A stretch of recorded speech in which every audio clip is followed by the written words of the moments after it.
Welcome to Eternal Dread, where fear never sleeps. Tell us where you're watching from, and what time it is, because terror has no limits. If you're brave enough, share and comment, but beware, something might be watching you too. Now, turn off the lights, and let the dread begin. This all started because my husband, Nathan, and I decided to take a trip for our wedding anniversary. As of a few weeks ago, we've officially been married a year. We've been together for 7, and it's been the best years of my life. Before meeting him, I never thought I'd find love. I was sure I'd die unmarried, maybe adopt a few kids, but never did I imagine I'd be where I am now, married for a year and thinking about children. Or at least, that's where I was before our trip. A few months before our anniversary, I suggested we take a weekend trip, just the two of us. We'd taken trips together before, but not as husband and wife, aside from our honeymoon. Nathan loved the idea, and both of us were really excited about it. Since we've gotten married, our relationship has only continued to blossom and grow, and I fall more in love with him every day. He's always patient, understanding, kind, and all of the things I've always wanted in a life partner. Like I said, we were planning to start trying to grow our family soon, so taking a trip now while we could just bask in each other seemed like a good idea. Neither of us had a huge preference for where to go. We're from a decently large city in a state that's otherwise insignificant, and trying to find nice vacation spots not too far from here can be difficult. We also wanted to go to a place we'd never been to before, which only made it more of a challenge. 5 or 6 different states were thrown around before my husband finally threw out the Appalachian Mountains. Truly, I think he brought up the idea more for me than for himself. I'm a fan of things that are known to have an element of creepiness to them, hence being a fan of No Sleep, and I've mentioned the stories about what could be lurking out in the Appalachian Mountains to him before. I quickly grew excited at the idea of being in an unknown, unusual place together. We decided to go to West Virginia since it was the closest state to us that Appalachia runs through. I'll start looking up places to stay at, I suggested, already typing away on my phone. Nathan paused. Oh, I was thinking maybe we could camp out. I immediately froze up. Camping in the Appalachian Mountains seemed a little hardcore, even for me. My husband, on the other hand, loves camping and has been begging me to try it ever since we started dating. I've never camped before because it doesn't sound like my idea of fun. I like the outdoors enough, but I tend to hate what comes with it, bugs, bears, and the overall lack of convenience since you don't have technology or utilities that something like a hotel would have. Regardless, he was meeting me halfway by suggesting Appalachia, so I didn't immediately tell him no. Let me do some research, I said. I quite literally Googled, is it safe to go hiking in the Appalachian Mountains? There were some general warnings about how to stay safe from wildlife, strangers, and what to do in any case of emergency, but nothing flat out said it was a bad idea. In fact, the Appalachian Mountains website claimed it was safer than most other places. Looking back now, I can see how they're not the most reliable source, but at the time it all looked good to me. So I told him yes. It was the biggest mistake I've ever made. We picked a fairly popular camping site near a national park. I know you may be thinking how so far, our decisions seem to be on the more naive side of things, but I promise we did our due diligence. We researched the wildlife, the temperatures, the overall environment. Everything you could think of that seemed logical and rational. Although we'd both heard about the supernatural scary things of Appalachia, he took it with a grain of salt. I'm much more of a believer, but I also suffered from the complex that nothing bad would actually happen to me. A rookie mistake. The drive up to West Virginia was calm enough. It took us 3 hours to get there, and we arrived around noon. The campsite was pretty busy, making us feel more at ease. The weather was gorgeous for this time of year, and we were ready to take advantage of it. We set up camp, my husband taking lead on the tent, while I worked on hanging up tomorrow's snacks from a nearby tree to keep it safe from wildlife while we explored. Truthfully, our first day was non-eventful, yet nothing short of amazing. We didn't do much, just walked around the park and campsite a bit, getting comfortable and familiar with the area. We were both pretty tired, so around dinner time, we came back and Nathan started a fire for us to cook our hot dogs and s'mores. Although I was reluctant about camping, this felt right. Just us and nature and good old-fashioned food that could be cooked with fire and nothing else. I'm a teacher, so the stress of my job gets to me easily, and this was the perfect way to de-stress. Nathan works construction, so his job isn't easy either, and he was enjoying this even more than I was. After dinner, we put the fire out, cozied up in our tent, and drifted off. I remember thinking to myself that if our entire time here was like this, then it would be the perfect trip. The next day is when things started to go downhill. Not right away, of course. The day started beautifully. We could feel the brightness of the sun through the tent as we woke up, could hear the birds chirping, could smell other campers cooking up breakfast. We followed suit, him starting to heat up some beans while I grabbed some bread from our DIY tree line. We ate, relaxed for a bit, and then in the early afternoon we prepared for our first hike of the trip. Hiking has been a huge part of Nathan and I's relationship. It was even our first date, so we're both pretty seasoned hikers, and we felt comfortable doing a 5-mile hike to start off our day. The trail difficulty level was hard, but it was nothing we'd never done before, so we had no worries. Water and snacks were packed, and we set off. Again, it was breathtaking, and we were lulled into a false sense of security, much like the rest of our trip so far. The only peculiar thing was how empty this particular trail seemed given how busy the campsite was, but we chalked it up to the length and difficulty and carried on. About a mile in is when things got significantly weirder. We were coming up a more uphill part of the trail, and where it started to level out, Nathan noticed something I wish he hadn't. Straight ahead, behind a few rocks, were ivory white bones. I didn't take another step as we simultaneously noticed them. "Nate, what is that?" I asked. Although unsure of the answer aside from bones, I didn't actually want to know more. Whatever kind of bones they were, they could stay there. My husband felt differently. "Oh, cool," he said, ever excited about these kinds of things, and rushed towards it. I tried to yell at him to stop, but he was already right in front of them. "I think it's a deer carcass." "Holy shit, babe, you gotta see this." I kept my distance. You know I have a weak stomach. I'd rather not. The bones wouldn't upset my stomach as much as the thought of how they got there, but I didn't want to see more of them regardless. I was into creepy things, but this wasn't creepy to me, just gross.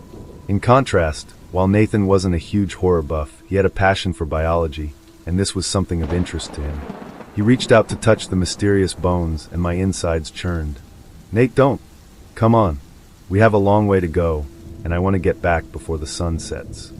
I crossed my arms tight across my chest, an unsettling feeling growing stronger by the second. One thing I knew was that you aren't supposed to be in the Appalachian woods after dark. That was plastered everywhere on the internet when I did my research. Finally, my husband reluctantly left the carcass, and we continued on. 2 more miles in, and suddenly the app we were using to follow the trail, something we always did for our hikes, wasn't making much sense. We always used the app because you could download hikes, so even if you lost service, you still had access to the trail. We'd used it over 100 times before without issue. But this time, our app was quickly acting like a broken GPS, telling us to turn around every 5 seconds and glitching out completely. It gave me chills down my spine because I knew this wasn't right. This wasn't a service issue or an app issue. This was an issue with the trail itself. "Let's just turn around," I pleaded as time dragged on. "The app's not making any sense, and if we keep going we're only going to get lost." Nate shook his head. "If we turn back, we have 3 miles back to camp. If we keep going, we only have 2 miles. Turning back will take longer, and you're the one who wants to make it back by sunset." Unfortunately, he was right. We were more than halfway through, and turning back would have meant a longer track. Feeling conflicted, I checked the time. It was nearly 3 p.m. That didn't make any sense to me. We hiked 3 miles, which usually took us about an hour at the pace we were going. It had been nearly 3 hours, meaning we would have spent an hour on each mile. There was just no way that was true, nor did it feel like we'd been out here that long. Something snapped in me as I realized more and more the situation we were in. "I don't know what to do. We just have to get back," I croaked out in a defeated tone. Nathan calmly grabbed my shoulders. "Cass, we're going to be okay. It's not too far now. We'll make it back before dinner for sure. Let's just keep going, fuck the app. We're experienced enough to know how to read trail markers." Putting it like that eased my nerves a bit. He was right, trail markers weren't hard to follow if done correctly. And even if we continued at the pace we were at, we'd still make good enough time to make it back to camp before dark. I stopped for a moment, breathing in and appreciating this moment with the love of my life, and his ability to bring me peace. "You're right. I'm sorry. Thank you." And we continued on, him taking the lead. Things were fine for another mile, but when we only had 1 left, I noticed it was growing darker already. That couldn't be right. At most, it should be 4 o'clock, and this time of year the sun starts setting around 6 o'clock. Nathan didn't seem to notice, so I glanced at my phone. 5:33. Nate, what the fuck? I mustered out. He paused and turned back to look at me. What? It's nearly 6 o'clock. For the first time on this hike, he started to look concerned. How is that possible? I shrugged my shoulders, showing him my phone. Then, to my surprise, he chuckled. It's 5:30, Cass. It's not nearly 6 o'clock yet. Come on, let's just keep going so we can make it back. If we speed up, a 30-minute mile is more than doable. I refrained from mentioning that none of this should have taken as long as it had, that there was no way for miles should have taken this many hours, but he already knew that. I felt like continuing to complain would have only wasted our time and energy, so I followed along, but my legs were starting to hurt and I wanted nothing more than to be done. As I mentioned, we're experienced hikers, and no hike had ever made me feel so exhausted before, and we'd hiked 8 miles in 3 hours. I wrote it off as mental exhaustion more than anything.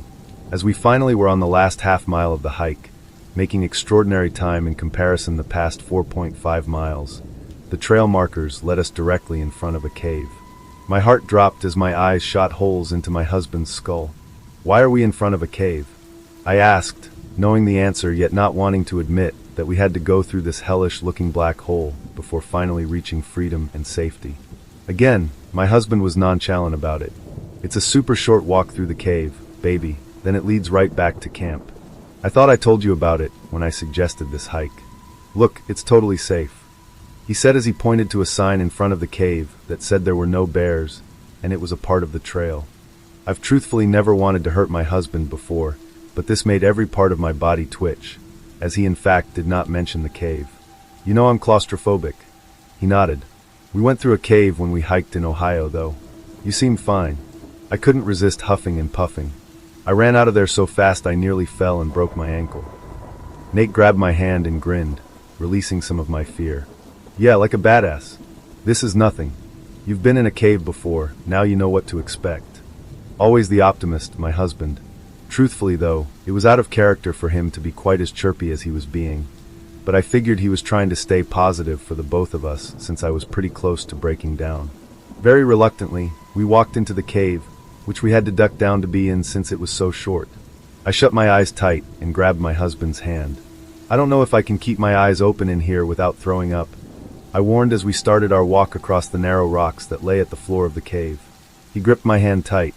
I can be your eyes, but be extra careful where you step. Some of these rocks are no joke. The walk through the cave, although terrifying, was not unusual. He was right. It was a short amount of time before he nudged me to let me know he could see the exit, and that we were almost finished with this excruciating exercise that was supposed to be relaxing. I opened my eyes to see the exit, and to see the sun quickly setting as well, making me pick up my pace. He followed suit, feet crunching loudly against the rocks. Your shoes are loud, I complained as we moved ahead. He looked over at me, confused. I thought that was you. Great, that isn't a creepy thing to hear in a cave as the sun sets. I didn't bother thinking too hard about it, moving closer to the exit. My husband didn't share that sentiment, turning his head to look behind him. Holy shit, there's a deer in here.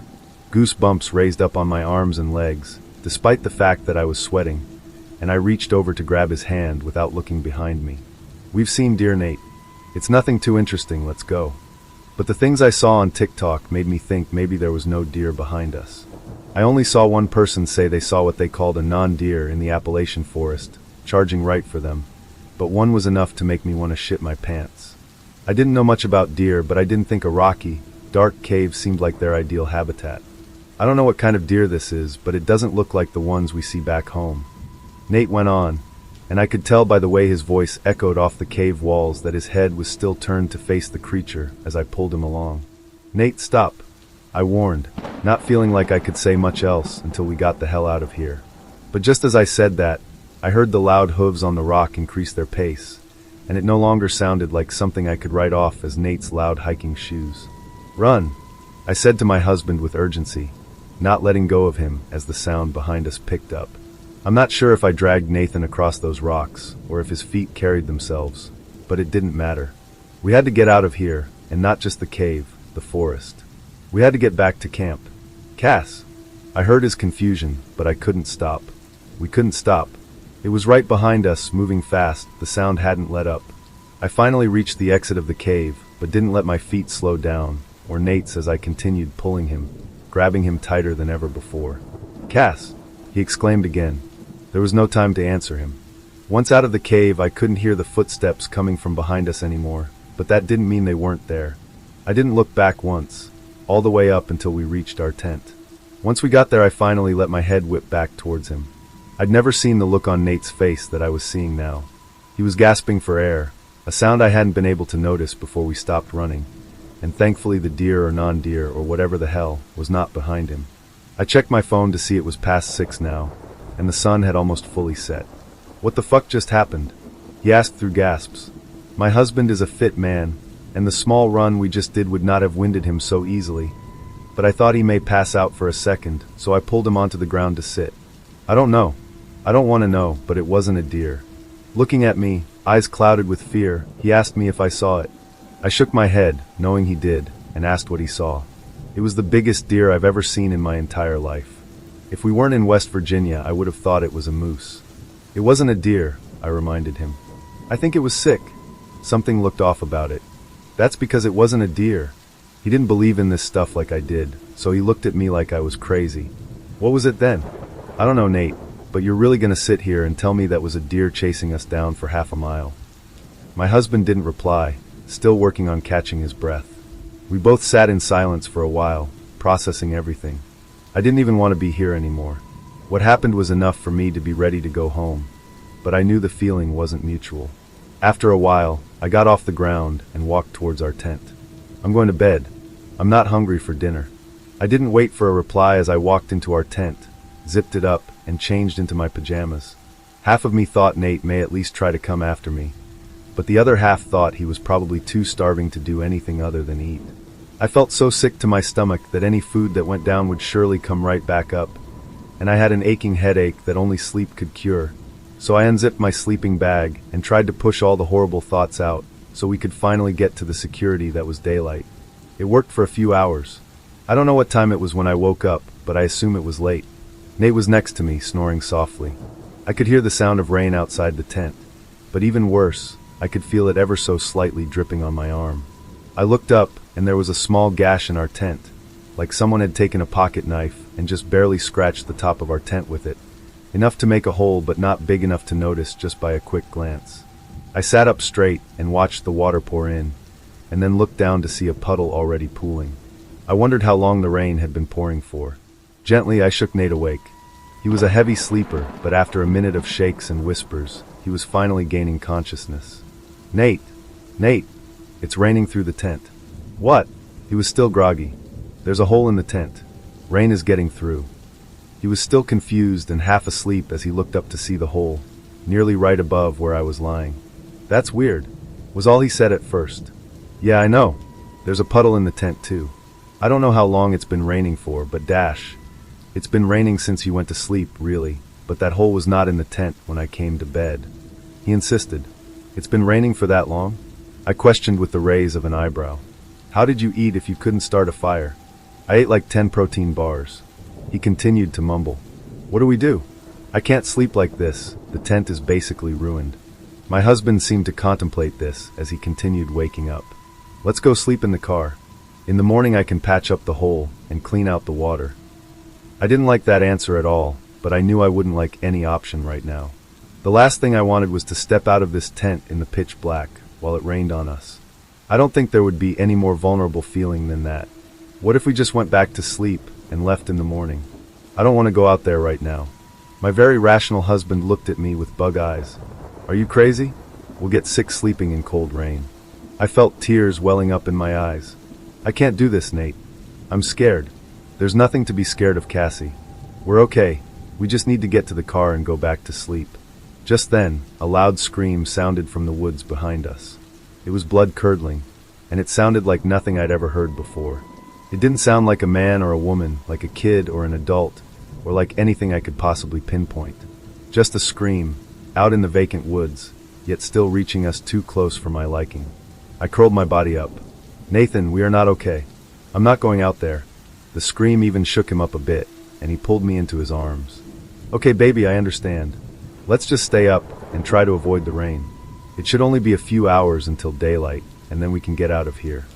Relief washed over me that he finally seemed to understand the gravity of things, that we couldn't stay here, but we couldn't leave yet, either. We sat there for about an hour, clinging to each other with damp skin, as we piled up our sleeping bags to try and keep us from sitting in the rainwater that had trickled in. To make me feel better, Nathan talked about our wedding. How beautiful I looked in my dress, how magical our first dance was, how our wedding night was even better. He talked about how he hoped our first child was a girl, how he hoped she was as beautiful as I was even though he knew she would be. He talked of all the things he knew made my heart flutter in the complete opposite way that this place did, trying to calm me down and take my mind off of all the strangeness here. It was working too. I felt serenity overtaking me as we moved on to the topic of baby names, something we'd talked about before but only briefly when we started to hear the scratches. On the back of the tent, directly behind us, it sounded like somebody was taking 10 sharp knives and dragging them down the nylon material. We both froze, not daring to look behind us. At first we didn't acknowledge it, just paused to make sure it didn't continue, before resuming our conversation. But it wasn't even 5 minutes later that it happened again. "Okay, this is ridiculous," Nate said, unraveling himself from me and moving towards the front of our sanctuary. "What are you doing?" I asked in a panic. "Whatever the fuck is going on, I'm sick of it. Look at you, you're worried out of your mind. It's probably just an animal." I rolled my eyes and reached out to grab him. "Even if it is an animal, what are you gonna do? If a bear is standing behind our tent, right now you're just gonna go out there and ask it to go away. What are you thinking?" This seemed to drag him back to reality, and he sat back down beside me, but scooted us both away from the back of the tent where the loud scratches were coming from. We waited for a minute, but no scratches continued, so we kept talking. I liked talking about our future. I always had, even months into our relationship, because he always talked about it with so much certainty. He knew we'd always be together, that we'd have 2 kids and a house with a picket fence and a golden retriever to match. He believed it so strongly that it made any doubts I ever had diminish very early on in our relationship, despite the fact that I was rather cynical when I met him. We moved on to what kind of house we'd get when we had enough to move from our dreaded apartment. He wanted a modern home, and I wanted us to have a gazebo in the backyard, a big one that our entire family could sit under. Just as we were fake arguing about what color the living room walls would be, I wanted tan while he preferred yellow. We heard the faintest whispers coming from either side of us. We quieted our own conversation to try and hear better, but at this point neither of us were surprised at the persistence of whatever was out there. However, as the whispers grew louder, we became pretty confident it wasn't a bear. At first I thought maybe the whispers were talking about food. I thought I heard bacon, and so maybe it was just some hungry campers that were rising extra early to eat. But as the volume increased, it was clear that wasn't it. I was still struggling to make out what was being said, but as Nathan tightened his grip on me, and I looked over to see him nearly in tears, I started to put it together. "Nathan," that whisper was crystal clear, even over the rain, and sounded like it was right in our ears. My eyes widened as I realized what was happening. My mind flashed back to all the Reddit threads I looked over, all the videos I watched, and they all contained warnings about hearing your name in the mountains, about how you never react and you never respond. But my husband didn't know that because I truly hadn't thought it was something I'd have to tell him, because I never thought it was something we'd encounter. Before I could try to change the subject, do anything to get him not to acknowledge it, he shouted in a way I'd never heard. "Leave us the fuck alone." He thrashed around a bit, pushing on the tent as if to signal that he meant business, but I knew he had made the worst possible decision. The whispers stopped, along with every other sound in the woods. It was too quiet now to the point of an eeriness that was almost worse than the whispers were. I shook my head feverishly at him, as if to tell him not to say another word. He didn't seem to understand. "It's okay, baby. This thing's not going to keep messing with us." I began to cry as he kept talking, quickly bringing one hand up to cover his mouth and forming a single finger with the other and putting it over my lips, urging him to be silent. As I did this, I wondered if it was too late. Everyone said not to acknowledge the name calling, but nobody ever said what would happen if you did. I tried to think on my feet, moving my hands to take both of his. "You know what, baby? I am tired. It's only an hour or 2 before daylight. Why don't we just take a nap? A little water won't hurt us," I urged, both of us crying at this point, although not heavily. He shook his head, but I only nodded mine, laying the both of us down. "Please," I whispered as I began playing with his hair and trying to get him to calm down. "I truly don't know how. but after what felt like an eternity of sitting there with no more scary incidents, we both managed to doze off. I think we were so mentally exhausted at that point that there was nothing else to do. I'm not sure how long I slept for, but I know it was well past sunrise when I finally got up. Nathan wasn't next to me, and the tent was freezing cold, water covering almost all of me. I quickly unzipped the tent and dashed out, hoping my husband was cooking us a much-needed breakfast before we got the hell out of there. But he wasn't. All of his stuff was still there, meaning he couldn't have gone far, so I started walking around and frantically calling his name. Just as I was about ready to call the police, he emerged from the woods, walking rather slowly. I ran up to him and embraced him. "What the fuck are you doing?" I was looking for other campers. I wanted to ask if they experienced what we did last night. I didn't even care how stupid that was in that moment because half of me thought he was gone forever, so I cherished the moment before turning to look at him. "Can we please leave?" I begged, pulling back from the hug, but not letting go of him all the way. He smiled at me. I've never been more ready for a vacation to end in my life. We both laughed and packed up faster than we ever had before, throwing away the shitty broken tent and racing to the car. In that moment I felt so much relief, so much love for my life and for my husband, so lucky to be back in our car and heading to our tiny box of an apartment. My husband offered to drive, so I slept almost the entire way home. I was so caught up in the joy and rush of getting out that I ignored a few things I really shouldn't have. It wasn't until we were back home and started to settle back in that these things started to register. First it was that my husband's fingers were longer than I remembered, his ring hardly fitting anymore. I asked him about the ring, and he said he lost weight on our trip since he barely ate. That didn't make much sense to me, but I didn't press it. He also seemed weirdly taller. He was never a tall guy, although taller than me, but now he seemed at least 6 feet tall. I was too nervous to ask him about that, so I let it go. He was also acting a bit strange, not as calming and affectionate as normal, and was much shorter and dry when we had conversations. I jokingly brought up our talk about what color our living room walls would be, again saying that a tan color would be nice. This time, he agreed with me. Maybe I could have chalked those things up to whatever and let it be. Maybe I could have let it go and moved on. But when he went back to work that Monday, his start time being a few hours earlier than mine, I decided to finish unpacking for him. Normally he was quick to unpack while I lingered, leaving my bag there a few days, but this time it was the opposite. I had never unpacked faster, wanting to get rid of any memory of our trip from hell, but he said he just didn't have the energy. I figured since I had some extra time that morning, I'd just help out and he'd have a pleasant surprise when he got off work. As I was pulling his clothes out, tucked between a t-shirt and pajama pants was his notebook. He kept a notebook with him when we traveled, to jot down interesting things for when we didn't have our cell phones to commemorate, so I didn't think too much of it. However, I had this strong nagging feeling in me to look in it. Curiously, I picked it up and opened to the last page. I don't have much time. I can hear them calling me again.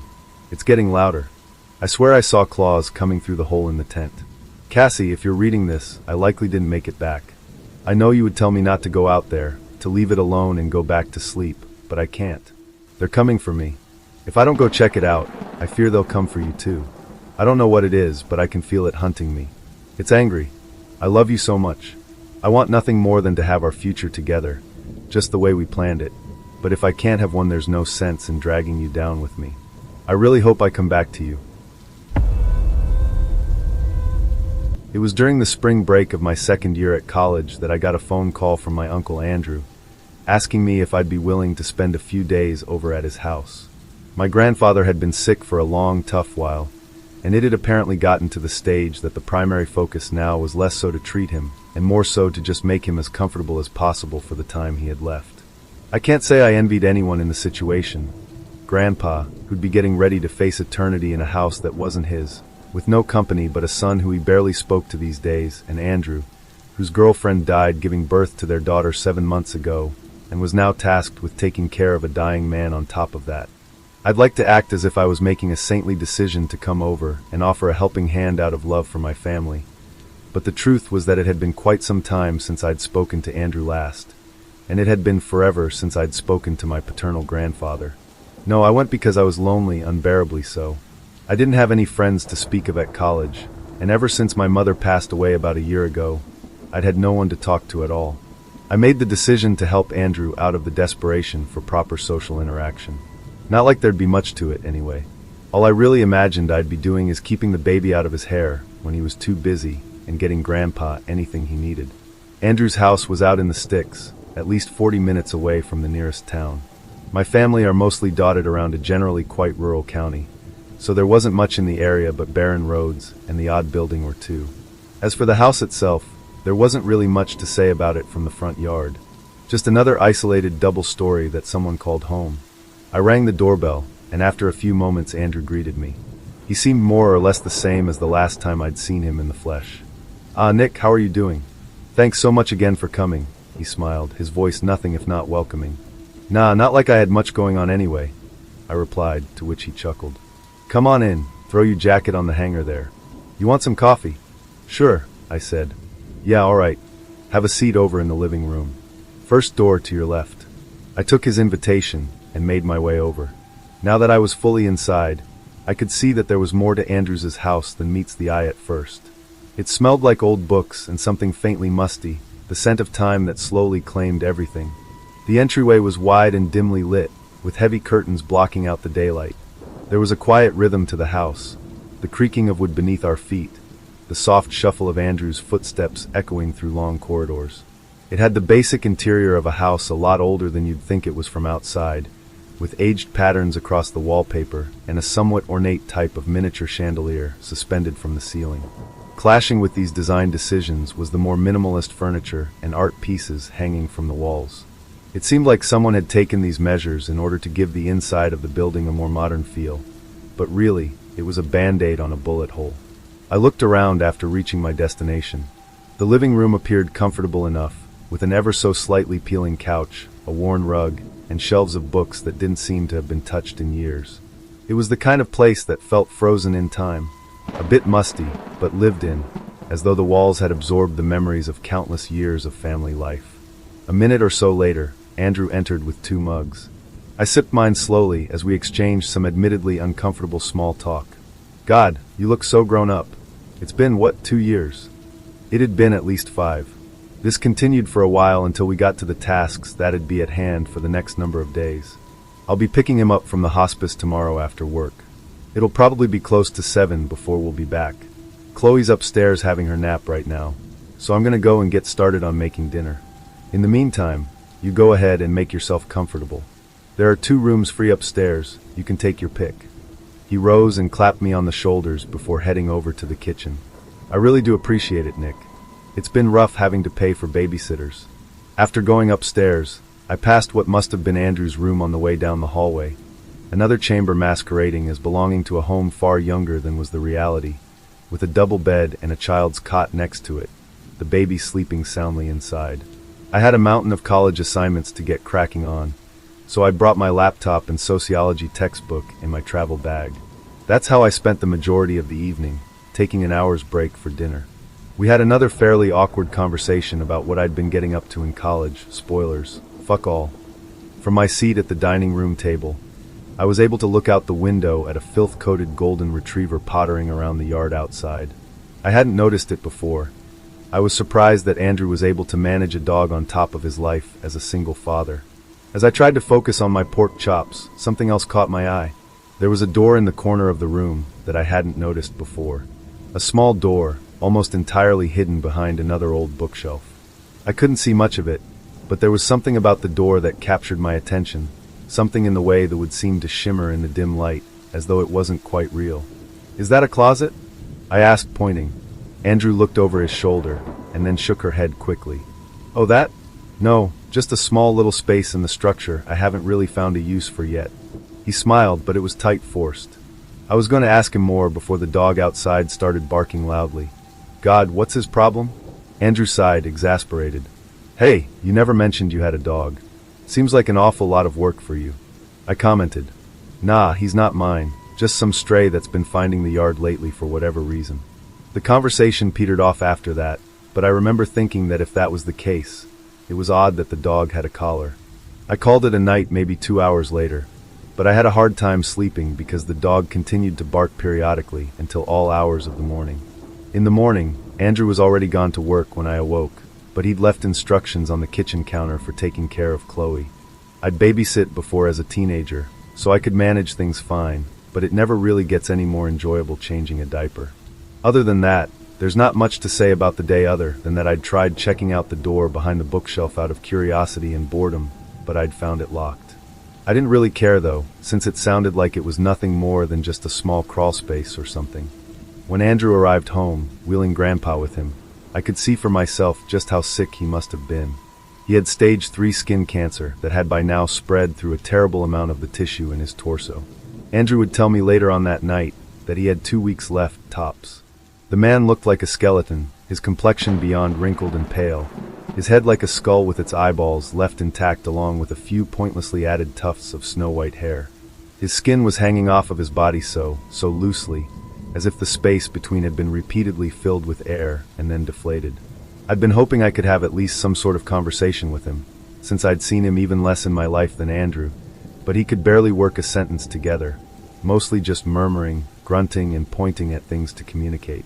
The evening ended up being even more uncomfortable than the last, so I spent even more time with the company of my schoolwork, figuring Grandpa would probably prefer to be with his son anyway, especially seeing that as far as I knew, they hardly ever saw each other either.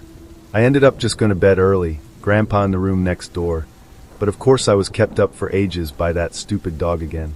I ended up spending, I think, another week at Andrew's, and I'm not going to recount every day from here on, since it ultimately doesn't really matter much to where I am now. Andrew had to keep going to work, of course, so it fell to me to keep watch of Chloe and help Grandpa take his medicine. The only words that he could consistently get out, or perhaps the only ones he cared to, were his frequent complaints about the various pains in his body. The skin, my muscles, the flesh. I'd heard before, not from my father but from my mother, about how Grandpa didn't treat him and Andrew very well. He was Vietnam vet, and the war came home with him, rearing its head in the form of a bottle and the abuse that resulted from it. Even in spite of that, I couldn't help but pity the pain he must have been experiencing for the last few months of his life. All I could do is keep encouraging him to choke down his pills. During the second night with Grandpa in the house, I was woken up yet again by the incessant barking of the dog outside, after the dog had seemingly fucked off to annoy someone else. I was quickly drifting back to sleep, until I heard Grandpa mumbling something next door. I'd gotten accustomed to his mostly nonsensical mutterings throughout the day, and the house had thin walls, so I didn't think too much of it until I heard another voice speaking back to him. Andrew's voice, whispering, just audible. "No, I've told you already, it's not happening, so get it out of your head." "You know you have to," came Grandpa's slow response. His voice was like the creaking of an old floorboard, but he sounded far more lucid than I'd ever heard him before. I don't remember their conversation continuing beyond that point. I heard the door open softly, then shut again, and I didn't have enough energy to ponder what I'd heard for long before I fell back asleep. The next day, I decided to find out from Andrew about it in private. "Hey, so sorry if I'm being too nosy here, but I heard you and Grandpa talking about something last night. It sounded like you were arguing." I asked. He sighed deeply. "Look, you've probably realized by now that this house is a lot older than you might have expected. Truth is, it belonged to him. Your father and I grew up here. He's not happy with how I've been running things here, that's all. You know how older guys are really particular about that sort of thing." He looked conflicted about what he'd said, and the silence between us was deafening. "Come on, I just managed to get Chloe asleep 5 minutes ago. Let's get to bed for tonight." I can't say I was entirely satisfied with that answer, but I could sense Andrew didn't wish to discuss the matter any further, so I obliged him. On the bright side, there was no barking from the dog that night, or any of the following nights for that matter, so I slept well, at the very least. I don't have anything to say about the day after that, other than that the uncomfortable atmosphere in the house was only getting worse. Grandpa spent all of his time alone in his room, just sitting in his wheelchair in the corner, mumbling nonsense to himself. Andrew and I delivering his meals to him, giving him his pills, and sharing some unspoken weight about it all between us. That night, I was woken up by another argument in Grandpa's room. Grandpa's voice was no louder, no more commanding, but I could sense an undeniable rage in it. "You're a fool. You always were. I know what you did last night. You think that's enough? It has to be me. You don't deserve it. You treated us like dirt. It doesn't matter if I deserve it. It has to be me, and it has to be tomorrow." I didn't fall back to sleep quickly that time. Actually, I don't think I got any sleep that night. I didn't know what any of it meant, but Grandpa's words scared me. The following day, Grandpa's door was locked from the inside. Andrew also stayed home from work, and he looked terrible. I knew I had to ask him what happened last night, but I decided to give some space until the evening. I barely saw him all day, to be honest. The only perception I had of him was the tired cooing to Chloe every now and then, the unlocking and relocking of Grandpa's door as he took his pills every 3 hours, and a dinner we shared in silence. In the end, it was he who came to me. "You heard us last night, didn't you?" I nodded. "Yeah, I guess you deserve to know at least this much. I don't imagine your parents ever told you before they were gone." He looked like he was about to either scream or break down in tears. "I'm not sure which. Your father and I had a younger sister once. Phoebe. I was 8 when she was born, your old man 11. My mind raced trying to fit this into my family history. He wasn't lying. I'd never heard so much as a word of this throughout my life. She went missing when she was 5. Just gone, without a trace. They never found her. Dad started drinking a lot more after that. I didn't know what to say. That tomorrow Dad was talking about is the anniversary of the disappearance. I think the memories just hurt him the most today. They hurt me the worst today, too." He was crying now. "I'm sorry," I managed. "I don't know what to say. I'm so sorry. No one ever told me." Andrew rubbed his eyes, steeling himself. "Look, I'm sorry too. You should never have needed to know, really." He started heading for the stairs. "I'm gonna try and get some sleep. Please, if you hear anything from him tonight, or if I have to come into him again, just ignore it. Please. It hurts everyone enough as it is." With that, he headed up to his room, shutting the door behind him. I was stunned. How much else had I not known about my dad's side of the family? Even with what I did know now, I was left with more questions than before. It didn't make sense how the truth about my dad and uncle also having a sister could link to everything else I'd overheard between Grandpa and Andrew. Why did it have to be Grandpa? What had Andrew done last night? What the hell even was it? My mind swam as I laid wide awake in bed that night. I think it was that state of fog in my brain that actually ended up putting me unconscious for a few hours as it happened. But one last time I was awoken from my sleep, but it wasn't by the barking of a dog or by voices from Grandpa's room next door. It was by slow, heavy footsteps descending the stairs. I know Andrew told me to ignore anything I might hear that night. To this day, I don't know what compelled me to leave my room, but I crept out the door quietly, and the first thing I realized is that Grandpa's door was open and his room empty. The footsteps continued to pound through the house, into the kitchen, it seemed. I had to know. I had to know the truth to everything that was going on in this house, and I sensed that I was right at the cusp of it. As silently as I could, I too descended the stairs. I followed the noises to the kitchen, and I realized then what I'd been overlooking the whole time, the sight of it filling me with total dread. The door behind the bookshelf, now wide open. I abandoned whatever idea of stealth I had left in my head, rushing over to the door, where I found that it wasn't some sort of small little cupboard or crawl space at all. It was a flight of stairs, down to what must have been a cellar. Why had Andrew lied about this? I flew down the stairs and turned to the cellar door on my right, pressing my ear against it. Deep, heavy, fatigued breathing, and the surface of the door felt almost as if it was vibrating, pulsing with some impossible force. I gripped the door handle, and it felt white hot. My hand turns. The door opens. The truth is revealed. Andrew was alone in the cellar, illuminated by one dim light bulb hanging from the ceiling, the kitchen knife in hand. No sign of Grandpa anywhere. Andrew barely reacted to my presence. He just kept staring at the wall opposite of him. Only it wasn't a wall. Not really. Where there should have been brick and wallpaper, a pulsating, oozing red-brown expanse of flesh spanned the side of the cellar ahead of us. The drywall at the edges of the adjacent walls transitioning from plaster and sheet brick into living tissue. The wall heaved and throbbed and sweat, somehow horrifically, impossibly given the gift of life. I can't even begin to describe the smell. The smell was so fucking disgusting. I could barely think. The sight of it almost made me feel mad, like I had found myself in a bizarre nightmare, any rational thoughts shackled away behind lock and key. "What the fuck?" I choked. "What the fuck is this? Andrew, what the fuck is this? Where the fuck is Grandpa?" He turned around, seemingly broken out of a trance. He stared back at the wall for a second. He was right. I heard him say more to himself than to me. He turned back. He was right. It had to be done. I glanced back around him to the putrid fleshy mass before my eyes. No, he couldn't mean that. No. Andrew, where's Grandpa? What have you done? I begged, denying to myself what I knew had transpired. Andrew glanced back at the wall again for a few moments. He had a look of almost reverence etched across his face. He faced me for a second, madness twinkling in his eyes. It's what he wanted. No, you're lying. I roared, not believing myself one bit. What the fuck even is this? He didn't look away from the wall of flesh. I inherited it, I suppose. It had to be done, you know. It's what he wanted. The wall suddenly flexed outward grotesquely, emitting a low grumbling sound.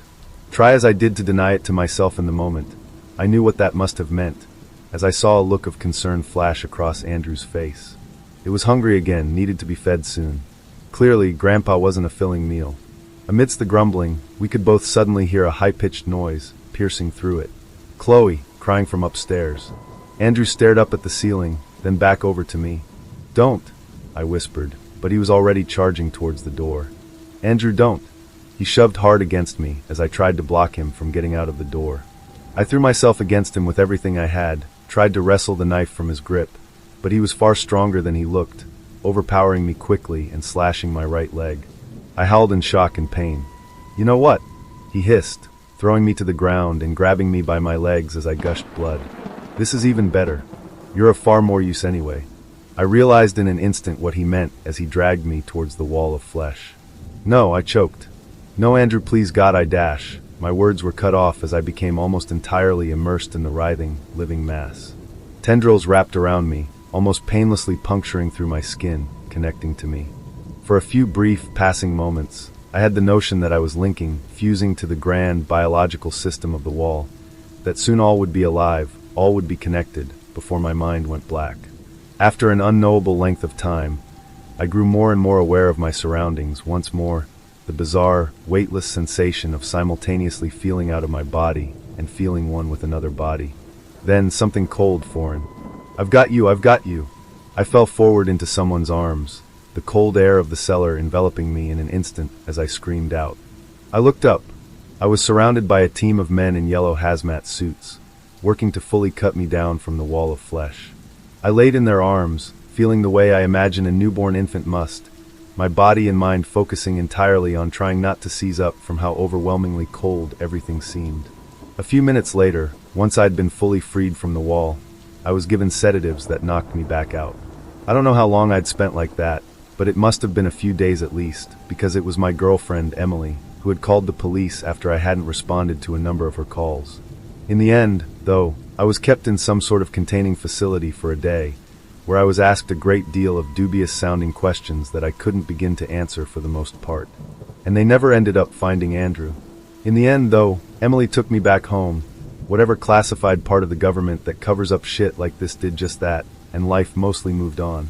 I tried my best to forget about that brief, hellish stint of my life. I certainly didn't gain any sort of enlightenment or newfound appreciation for life by my experience. I was changed by it, I guess. Who wouldn't be? But as I said, life moved on.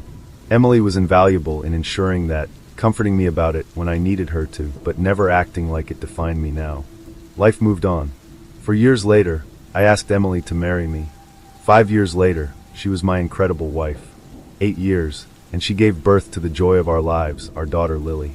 I loved my wife, of course I did, but there's absolutely no feeling of adoration on this earth that compares to holding your own child in your arms. And yes, of course I still felt scarred by my experience all those years ago. One night, as we were in bed getting ready to sleep, I told her about it once more. How even though things are fine now, things are perfect now, I still had nightmares about the wall of flesh sometimes. I still get sent into near panic attack at the sight of an open wound. She held me in close. I know you do, love, I know you do, she murmured, her voice drowsy but full of care. But you've got me, don't you? You've got us. I closed my eyes and felt myself beginning to drift off as she held me closer still. I breathed in the beautiful smell of her rose-scented shampoo. It's okay, because I've got you. I've got you, she whispered. I've got you. I've got you. I've got you. I've got you. I've got you. I fell forward into the man's arms, the cold air of the cellar enveloping me in an instant as I screamed out. I looked up and all around, stared at the yellow-suited men, still screaming and babbling incoherently. I laid in their arms, still smelling the rose-scented shampoo, though there was now something horribly wrong with it, like how after you realize the trick of an optical illusion, you can never see it as you originally did. Pheromones. It turns out, the wall had been digesting me for quite some time indeed. I saw my reflection. I look emaciated, barely alive. It showed me wonderful things. Now I sit alone in my cold, dark apartment, looking outside at gray skies. I think of my wife's smile. I think of my child's laughter. I want to go back. They say truckers see things on the road that no one else does. Shadows moving where there shouldn't be any, strange figures standing by empty highways, headlights that belong to no vehicle. I never put much thought into those stories. People get tired on long hauls, minds play tricks, and legends grow bigger each time they're told. At least, that's what I used to think, until the night I took a job hauling freight through Route 999. My dispatcher, Bill, called me up just as I was finishing dinner. His voice had that familiar edge of stress, the one that meant he was desperate. "Look, I need a favor," he said, getting straight to the point. "One of our guys backed out at the last minute. Can you take a run through 999 tonight?" I hesitated. Route 999. Everyone knew that stretch of road was wrong. Engines failed for no reason. GPS went haywire. Some truckers never came back, and the ones who did either refused to talk about it or quit the job altogether. I gripped my phone tighter. "Bill, come on, man. You know that route." "Double pay," he interrupted. "I'll throw in a bonus if you get it done by sunrise." I exhaled slowly. Money talks, and right now I needed it. "Fine," I said. "Send me the details." A few minutes later, my phone buzzed with an email. Delivery info, route instructions, and a list of rules. I opened an email. It loaded slowly, like it was being written in real time. And then the words appeared. Rules for Route 999. If you see anyone on the road, keep driving. No matter what they look like, they are not human. If you see flickering headlights in your mirror, but no vehicle behind you, do not look directly at them. Keep your eyes on the road. Do not stop. Drive faster. You will see a gas station at exactly 3:09 a.m. It is not real. If you stop, they will make room for you inside. If the radio turns to static, mute it immediately. If a voice calls your name, you have already been marked. Do not respond. If you pass mile marker 666, you are being watched. Do not react, no matter what you feel. No matter how lost you feel, follow the road. Do not take any exits until sunrise. I stared at the screen, my pulse suddenly louder in my ears. The words felt off, like they weren't just instructions, but a warning meant for me. A cold shiver ran down my spine. For a moment, it felt like something was watching me. I shook my head. This was just some weird initiation thing, right? Maybe a prank from the other drivers. Shoving the uneasy feeling aside, I grabbed my keys, locked up my place, and climbed into my truck. The clock on my dashboard read 11:45 p.m. If I kept a steady pace, I'd be done before sunrise. As I drove, the bright city lights slowly disappeared in my side mirrors, swallowed by the vast emptiness of the open road. The hum of the tires against the asphalt was steady, almost comforting. For the first hour, nothing happened. No strange sounds, no flickering lights. Just me, the highway, and the dark. But then, around 1:30 a.m., I saw her. A woman stood in the middle of the road, crying. Her shoulders shook violently, her hands clutching at the tattered remains of a red dress. The fabric was torn in odd places, as if something had clawed at her. Her bare feet were covered in dirt, her skin pale under the dim glow of my headlights. But something was wrong. Her face, it didn't stay the same. It shifted, flickering between features that didn't belong together. 1 second, she had high cheekbones and hollow eyes. The next, a round face with lips too full, then a stretched jaw that seemed too long. It was as if her very existence couldn't decide what it was supposed to be. Her sobs weren't normal either. They echoed, layered like multiple voices crying at once, coming from different directions, yet all from her mouth. My grip on the wheel tightened. If you see anyone on the road, keep driving. No matter what they look like, they are not human. The words from the list burned in my mind. I slammed my foot on the gas. As I got closer, she moved. Not like a person. Not like anything human. 1 second, she was standing still. The next, she was right there, slamming against my driver's side window with impossible speed. Her face pressed against the glass, her features twisting in an unnatural grimace. Her mouth, God, her mouth, stretched far too wide, her lips splitting apart to reveal jagged, blackened teeth. Teeth that didn't belong in a human mouth. I didn't look. I didn't stop. I just drove. The moment my truck roared past her, I glanced at my mirror. She was gone. A tremor ran through my hands as I gripped the wheel tighter. My palms were slick with sweat. My heartbeat pounded in my ears, a rapid, uneven rhythm. Maybe I imagined it. Maybe exhaustion was messing with my head. Or maybe it was real. Either way, I wasn't stopping. I exhaled, forcing myself to focus on the road ahead. But something made me check the mirror again, just to be sure. A cold dread settled in my chest, and I realized relief was still far ahead in this tour. Because I saw them. Headlights. Flickering. But there was no car. Nothing at all. The road behind me was pitch black. No vehicles, no tail lights, no distant glow of another truck. Just floating lights. My pulse spiked. Rule number 2. If you see flickering headlights in your mirror, but no vehicle behind you, do not look directly at them. Keep your eyes on the road. Do not stop. Drive faster. I swallowed hard and snapped my gaze forward. The lights didn't go away. They grew closer. My hands clenched the wheel so tightly my knuckles turned white. I pressed harder on the gas, the truck's engine groaning as it picked up speed. Then I saw it. Something inside the lights. A shape. Enormous. Writhing. Moving like it was pushing, crawling, forcing its way through something unseen. I didn't look. I would not look. I pressed the gas harder. For a brief second, the lights vanished. Relief flooded through me, until I glanced at the mirror again. The shadow was still there. Not in the headlights. Not behind me. It was across the road. A massive, twisting shape stretching over the asphalt. Watching. A heavy weight settled in my chest. I exhaled slowly, forcing myself to keep my breathing steady, trying to shake off the sensation that something had been watching me. The road stretched ahead, empty and dark, endless in every direction. For a while nothing happened. Just me, the truck, and the restless hum of the tires rolling over the cracked pavement. Then, at 3:09 a.m., a neon sign flickered in the distance. Open 24/7. The glow of the letters was weak, struggling against the surrounding darkness, as if the night itself was swallowing the light. It was a gas station. A single gas pump stood outside, old and rusted, its hose coiled like a snake waiting to strike. And then I saw a man. He stood beside the pump, his posture too still, too rigid. His clothes were ordinary, faded jeans, a dusty work jacket, and a trucker's cap pulled low over his head. But his face was missing. Not hidden, not covered by a mask or cloth. Just gone. A smooth, featureless stretch of pale skin where a face should be. No eyes, no nose, no mouth. Just nothing. My stomach twisted. I clenched my teeth. Rule number 3. The gas station is not real. If you stop, they will make room for you inside. The rule echoed in my mind like a relentless prayer. I pressed my foot harder on the gas and kept driving. As I passed, the man turned. I don't know how I knew, but I felt it. Even without eyes, I felt him watching me. Oh God! The feeling was unbearable, pure dread creeping into my bones as I drove on that empty, dark road. Then, out of nowhere, I heard that voice right beside me. "You forgot to stop," it said. Cold fear shot through my body.